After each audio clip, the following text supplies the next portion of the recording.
The storm came faster than anyone expected. Dark clouds rolled over the quiet town, swallowing the afternoon sun until the sky turned gray. Linda Parker glanced through the kitchen window, watching trees bend in the wind. Her husband, Robert, had left for a business trip to Chicago that morning, and the big house already felt too silent. Only the sound of the storm and the soft laughter of her 8-year-old grandson, Ethan, filled the air. He was staying with her for a week while his parents vacationed in Florida, when thunder cracked across the sky. Ethan ran into the kitchen, his small hands clutching his stuffed bear. "Grandma, I'm scared," he whispered. His voice trembled and his wide blue eyes searched hers for safety. Linda smiled gently and pulled him close. "It's all right, sweetheart," she said, brushing his blonde hair away from his forehead. But the lights flickered once, twice, then went out completely. The refrigerator hummed to silence. The only sound left was rain hammering against the roof.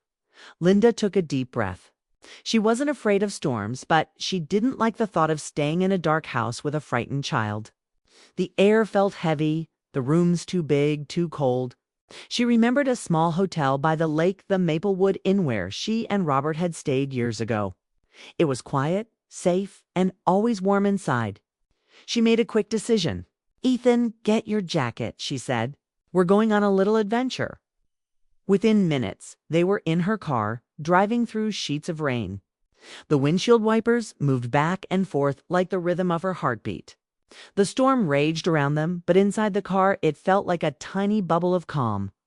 Ethan sat in the back seat, eyes wide as lightning flashed outside. Linda tried to keep her voice light as she said, "We'll stay somewhere nice tonight. You'll see, 'Till'll be cozy." When they finally pulled into the gravel parking lot of the Maplewood Inn, relief washed over her. The sign glowed warmly through the rain, and lights flickered in the lobby windows. She parked close to the entrance and hurried Ethan inside. The moment they stepped through the doors, they were greeted by the scent of wood polish and the soft crackle of a fireplace. The lobby was decorated in warm tones, deep reds, dark wood, and golden lamps. It felt like stepping into another world, safe from the storm outside. A young man behind the front desk looked up and smiled. His name tag read Daniel. "Rough night out there?" he said kindly, handing Linda a towel. "You picked the right place to hide from it." Linda returned the smile, brushing the rain from her coat. "Yes, I thought it would be better than sitting in the dark with a scared little boy." Daniel glanced down at Ethan, who was clinging to Linda's hand. "We've got a nice room on the second floor. Warm blankets, quiet view of the lake. You'll like it." He handed her an old-fashioned brass key attached to a wooden tag. "Thank you," she said, her voice soft but grateful. As they walked down the hallway toward their room, Linda noticed how calm the hotel felt. The storm still raged outside, but here it was only a faint echo muffled by thick walls. Their room was simple but welcoming. 2 beds, a small window, and the faint smell of cedar from the furniture. Ethan jumped onto one of the beds, hugging his bear. "I like it here," he said brightly. Linda smiled, finally feeling her shoulders relax. She turned on the small lamp beside the bed, and a warm golden light filled the room. The rain against the window made a soft rhythm, almost like music. She helped Ethan change into his pajamas and tucked him under the blankets. "Try to sleep, honey," she whispered. "The storm will pass soon." Within minutes, Ethan's eyes fluttered shut, breathing slow and peaceful. Linda sat quietly by the window, watching the storm sweep across the lake. The world outside was blurred with rain, yet somehow it looked beautiful. The reflections of lightning rippled across the water like quicksilver. She wrapped her cardigan tighter and sighed. She hadn't realized how long it had been since she'd felt peaceful like this.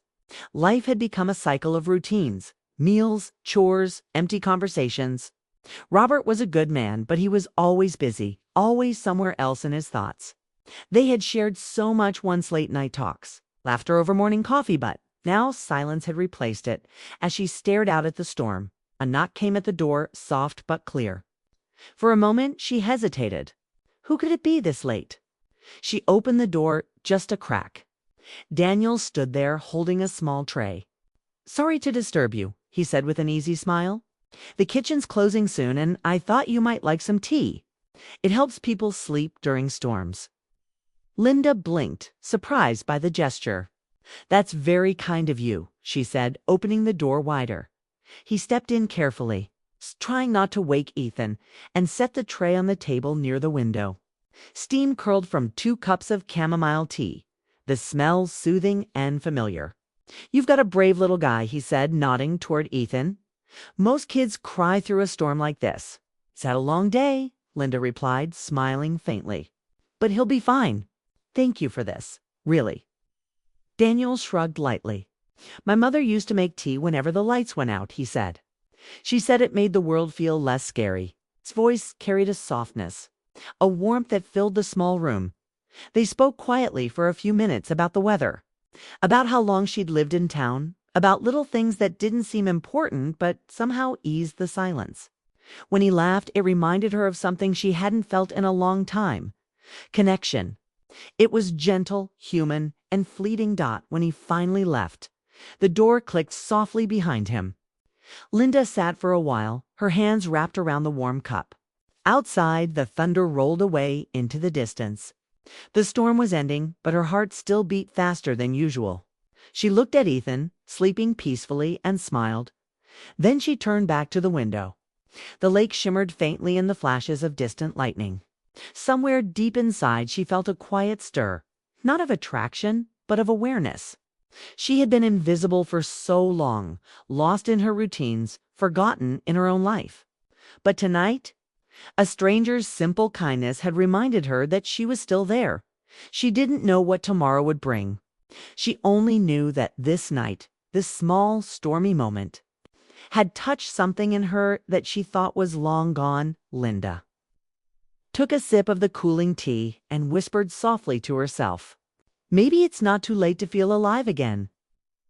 And with that thought, she finally turned off the lamp, listening to the soft hum of rain against the glass as she drifted to sleep, unaware that this quiet night at the Maplewood Inn would change the way she looked at her life forever. Morning came quietly.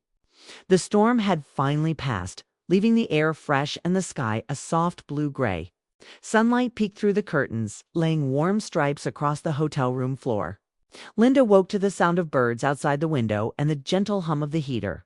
For a moment, she forgot where she was. Then she saw Ethan still sleeping peacefully beside his stuffed bear.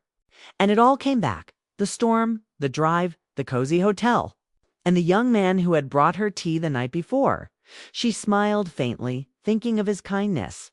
It had been years since a stranger had looked at her and seen more than just a grandmother or a wife.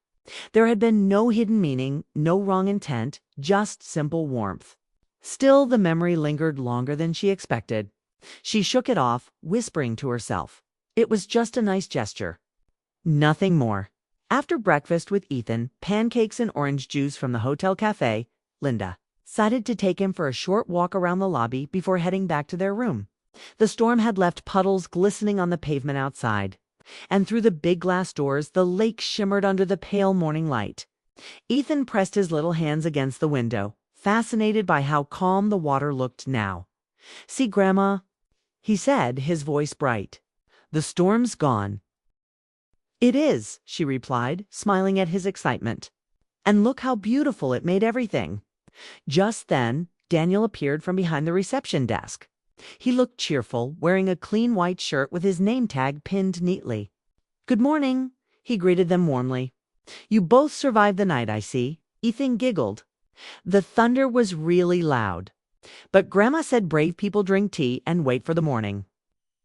Daniel laughed softly. Sounds like your grandma knows how to handle a storm. He glanced at Linda, his eyes kind. How did you sleep? Better than I expected, she said, tucking a strand of hair behind her ear. Thank you again for the tea last night. That was very thoughtful. It's what we do here, he said lightly, but his smile lingered a second longer than usual. Would you like some fresh coffee?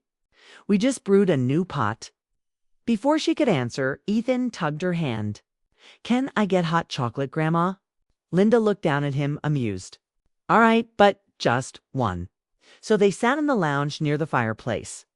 Ethan sipped his hot chocolate, his nose wrinkling every time the steam touched his face. Daniel brought Linda a cup of coffee and a small plate of biscuits. He didn't rush off right away. Instead, he leaned against the counter nearby, talking with her as if time didn't matter. He asked about her grandson, about how long she had lived in town, about the storm. Their conversation was light at first, but slowly it deepened. Linda found herself telling him little things she rarely mentioned. How quiet the house had become since her children grew up, how Robert worked longer hours now and talked less. She didn't complain.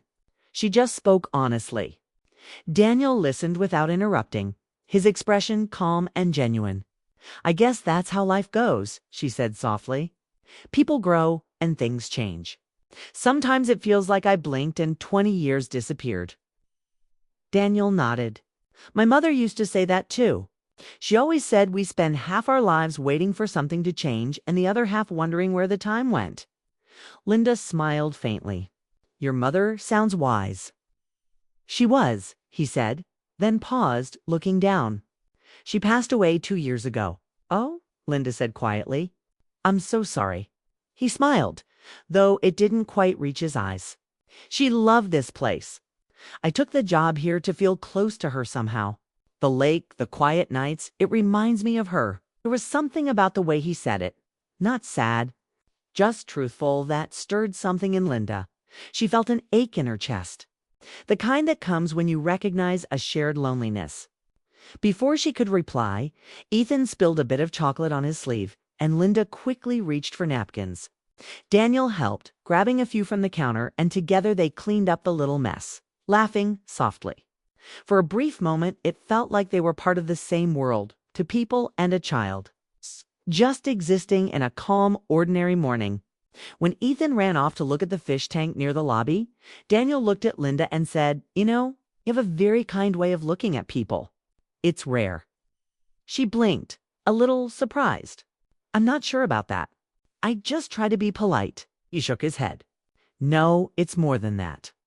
You really see people when you talk to them. Most don't." The words caught her off guard.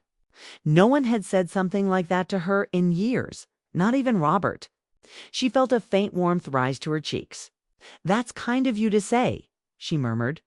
He smiled, then stood straight. "I should get back to work. Enjoy the rest of your morning." As he walked away, she watched him for a second, then quickly turned her gaze toward Ethan. Her heart felt strange, not in a romantic way, but in a way that reminded her she was still capable of feeling something new, something human. Later that day, when she and Ethan returned to their room, the sky was bright again. She packed their things slowly, though she knew they'd leave by afternoon. Ethan was busy drawing on hotel stationery with the pen Daniel had given him. On the paper, he drew the lake, the rain, and a little house with smoke curling from the chimney. Linda sat beside him, helping him color the water. "You're quite the artist," she said. "Daniel said the lake looks like glass when the sun comes out," Ethan said. "Do you think he's right?" She looked out the window where sunlight sparkled over the calm water. "I think he's very right." When they went to check out, Daniel was at the desk again. Ethan ran ahead and handed him the drawing. "This is for you," he said proudly, "so you don't forget us." Daniel crouched down to accept it. "Thank you, buddy. I'll put it right here."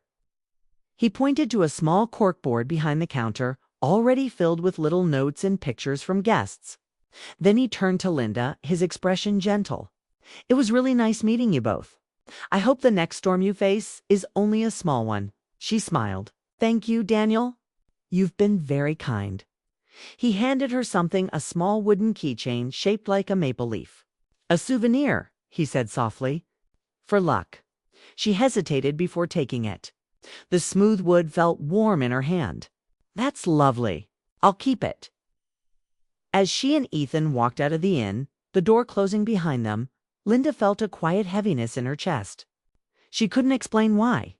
Maybe it was because the world had reminded her of something simple, yet powerful, that even in ordinary days, small moments of connection could touch the heart. She looked at Ethan, skipping ahead in the sunlight, and smiled faintly.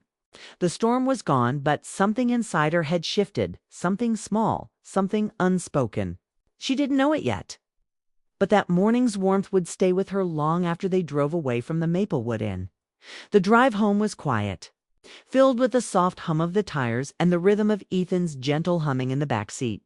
The storm had left everything fresh and bright. Sunlight glimmered on wet leaves, and puddles sparkled like tiny mirrors on the road. Linda held the steering wheel lightly, her mind far away. She kept thinking about the Maplewood Inn, about the quiet warmth of the fireplace, and about Daniel's kind smile when he handed her the wooden keychain. It wasn't a memory filled with romance, it was something gentler, deeper. A reminder of being seen. When they finally reached home, the old house felt bigger than before. Robert wasn't back yet. He'd called that morning to say his flight was delayed. Linda unpacked slowly, moving through the house with quiet steps. Ethan ran upstairs, laughing as he found his toys again. She smiled at the sound. It filled the empty space with life again. But as she set her bag down, the little maple leaf keychain slipped from her hand and landed on the table. For a moment, she just looked at it. It was such a simple thing, a smooth piece of wood shaped like a leaf, yet it carried warmth, like a piece of that hotel still clinging to her. That night, after dinner, Linda tucked Ethan into bed and sat alone in the living room. The rain had stopped completely, and the world outside was calm. She picked up her phone, scrolling absent-mindedly. But her mind wandered back to that soft voice, that sense of peace she'd felt talking to Daniel. It wasn't attraction. It was something harder to explain, like he'd seen through her loneliness without her saying a word. For years, she'd been a steady wife, a devoted mother, and now a loving grandmother. But somewhere along the way, she had become invisible. Robert loved her. She knew that. Yet love had grown quiet between them, a habit, not a feeling. They spoke politely, shared dinners, slept under the same roof, but rarely truly saw each other anymore. That night at the Maplewood Inn had reminded her what connection felt like. It wasn't about romance. It was about being heard. The next day, Robert returned. He walked through the door carrying his suitcase, tired but smiling. "You two survived without me, huh?" he said, setting his things down. Ethan ran to him, wrapping his arms around his leg. Linda stood in the doorway, smiling, though her heart felt heavy with unspoken thoughts. "We managed," she said softly. Robert looked around. "Everything looks the same." "How was the storm?" "Bad," she replied. "We stayed at the Maplewood Inn for a night. It was safer." He raised an eyebrow. "The Maplewood. That place still open. We went there once, didn't we? When Ethan's mom was little." "Yes." Linda said, a faint smile touching her lips. "It hasn't changed much. Still feels like a storybook place." He nodded distractedly, already checking his phone. "Good. I'm glad you and the boy were safe." Then he moved to his office to unpack. The conversation ended there, like so many had before. Short, polite, hollow. Linda sat down at the kitchen table and looked at the keychain again. The little maple leaf caught the afternoon light, its edges glowing softly. She turned it in her fingers, remembering Daniel's words. "I hope the next storm you face is only a small one."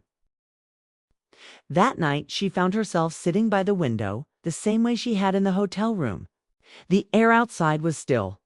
A gentle breeze carried the scent of wet grass. She thought about how easy it had been to talk to a stranger, and how difficult it now felt to speak to her own husband. The realization hurt, but it also woke something inside her, a quiet, stubborn desire to fix what had gone silent. When Robert came to the living room later, she looked up and said softly, "How is Chicago?" He looked surprised by her tone. She hadn't asked that question in a long time. "Busy," he said after a pause. "Meetings all day, dinner with clients. The usual. Did you get any time to rest?" she asked. He smiled faintly. "Not much. I missed home, though." She hesitated, then said, "We should go somewhere together sometime." "Just us." He looked at her, puzzled. "You mean like a trip?" "Yes," she said. "Maybe to the lake again. To Maplewood." Robert chuckled softly. "That old place? What brought that up?" Linda smiled. "I just remembered how peaceful it was. I thought maybe it'd be nice to go there again, like we used to." For a moment, Robert said nothing. Then he nodded slowly. "You know what? That doesn't sound bad. Maybe next weekend." Her heart lifted, even if just a little. I'd like that, she said quietly. Over the next few days, Linda noticed small things she hadn't seen before. Robert asked about her garden. He offered to help with dinner. Once, he even brought her a cup of tea without being asked. It wasn't much, but it was something like old warmth flickering back to life after years of silence. One evening, as they sat together watching the sunset from their porch, Robert said, "You seem different lately. Happier?" Linda looked out at the orange sky. "Maybe I just remembered how to breathe again," she said softly. He chuckled, not understanding fully, but smiled anyway. "Whatever it is, I'm glad." As the sun dipped below the trees, she thought about Daniel again, not with longing, but with gratitude. He hadn't entered her life to start something new. He had reminded her not to give up on what she already had. Sometimes life sends strangers not to change your path, but to help you see where you've lost your way. A week later, Robert kept his promise. They packed a small bag and drove back to the Maplewood Inn. Ethan stayed with his parents that weekend, so it was just the two of them. The same innkeeper greeted them. Daniel was there, standing by the counter. He looked surprised to see her, then smiled warmly. "Back again?" he asked. Linda smiled. "Told you it was peaceful here." Robert extended his hand politely. "My wife told me you took good care of them during the storm." "Thank you." Daniel shook his hand and said, "It was nothing, sir. Just glad they were safe." Later that evening, Linda and Robert sat by the same fireplace where she had sat before. The crackling sound filled the silence between them. This time it wasn't uncomfortable. It felt real, warm, shared. Robert looked at her and said quietly, "I forgot how nice it feels to just sit with you." Linda smiled, her heart full. "Me too," she whispered. That night, as they walked along the quiet lake under the stars, Linda felt at peace. Life wasn't perfect, and love didn't always roar like thunder.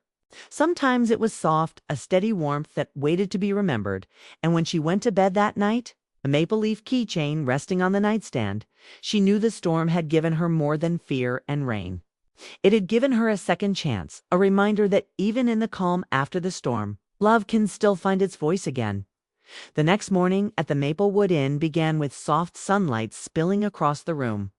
The lake outside shimmered like glass, and the air smelled of pine and rain-soaked earth. Linda woke up slowly, hearing the quiet creak of the wooden floor and the distant hum of the breakfast hall below. Robert was still asleep beside her, breathing evenly, his face peaceful in a way she hadn't seen in years. For a moment she simply watched him, realizing how many mornings she had rushed through life without truly looking at him. They had grown older together, yet somewhere along the way they had stopped really seeing each other. She got dressed quietly and went down to the small dining area. Daniel was there, arranging fresh flowers in a vase near the window. He looked up and smiled politely. "Good morning, Mrs. Parker. I didn't expect to see you back so soon." Linda returned a smile. "My husband and I decided to take a small trip. It seemed right to come back here." "I'm glad you did," Daniel said, stepping aside so she could reach the coffee pot. "You both looked tired last time. You deserve a little peace." She nodded, pouring herself a cup. "You were kind to us during the storm. I never really thanked you properly." "You don't need to," he said gently. "Sometimes people just need a safe place for a while." His words carried a quiet truth, and for a second, Linda felt the same warmth she had that first night. But now it felt different, lighter, settled, as if her heart understood where it truly belonged. "You were right," she said after a pause. "That night helped me see things more clearly." Daniel looked curious. "About what?" She smiled softly. "About love. About how easy it is to let silence take over if you're not careful." He nodded slowly. "Most people don't realize it until it's too late." Before she could reply, Robert appeared behind her, dressed and smiling faintly. "I thought I'd find you here," he said, slipping his hand around her shoulder. "Smells like fresh coffee." Linda handed him a cup. "It's strong, just how you like it." Daniel excused himself politely, returning to his work. Linda and Robert sat together by the window, the morning light falling over them. Outside, the lake glowed under the soft sun. They ate quietly for a while until Robert said, You were right about coming here. I'd forgotten how peaceful it feels." She nodded. "It reminds me of when we were younger," he chuckled. "Back when we thought we had everything figured out." Linda smiled at that, then looked out the window. "Maybe we still can. Maybe it's not too late to start listening to each other again." Robert set his cup down, studying her face. "You know," he said softly, "I think I stopped listening long before I realized it. I'm sorry for that." His honesty caught her off guard. For years she had carried quiet hurt, believing he no longer cared as he once did. Hearing him say those words lifted something inside her. "I didn't make it easy either," she admitted. "Sometimes I built walls because I thought you wouldn't notice." He reached across the table and took her hand, his touch warm and steady. "Then maybe we can start over. We've both been standing in the same house, but on different sides of the room." Her eyes filled with quiet emotion. "I'd like that," she said simply. After breakfast, they walked down to the lake. The water was calm, only small ripples moving across the surface. Linda took off her shoes and let her feet sink into the cool sand. Robert laughed softly. "You haven't done that in years," she smiled. "Then maybe it's time to start again." They stood there together, letting the breeze wash over them. There were no grand declarations, no dramatic moments, just the peaceful silence of two people remembering what had been forgotten. For the first time in a long while, Linda felt at home next to him. Later, as they packed their things to leave, she saw Daniel by the front desk again. He waved goodbye politely, and Linda walked over. "Thank you, Daniel," she said warmly, "for everything. You probably don't realize how much that one night meant." He smiled, that same gentle expression that had stayed in her memory. "I think I do," he said. "I see it in your eyes. You look lighter now." She nodded. "I am." He handed her a fresh flower from the vase beside him, a small white daisy. "For the road," he said. She took it, smiling. "Goodbye, Daniel. Goodbye, Mrs. Parker. Take care of each other." When she turned to leave, Robert was holding the door open, watching her. "You ready?" he asked. "I am," she said softly. The drive back home felt different this time. The roads were the same, the trees still golden from the season's change, but the silence between them was no longer heavy. It was peaceful. Robert reached over at one point and placed his hand on hers. She squeezed it gently, neither of them saying a word. Some things didn't need words anymore. When they reached home, Linda went straight to her favorite window, the one overlooking the garden.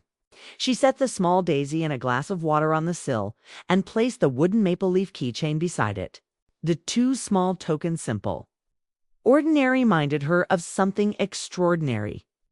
How one storm and a stranger's kindness had helped her find her way back to her own life. That evening, as she and Robert sat on the porch watching the sunset, she thought about how love changes over time. It doesn't always burn bright. Sometimes it flickers softly, waiting for a bit of care to glow again. She turned to him and said, "Do you remember the first time we came here? The way we used to laugh at nothing?" He smiled, eyes distant with memory. "I do. I remember thinking I was the luckiest man alive." Linda reached for his hand again. "Then maybe it's time we remind each other why." He squeezed her fingers gently. "I'd like that." The air grew cooler and the world outside turned golden as the sun dipped behind the trees. They didn't need to speak anymore. Everything that needed to be said was already there in the small gestures, in the quiet smiles, in the simple act of being together. Asterisk.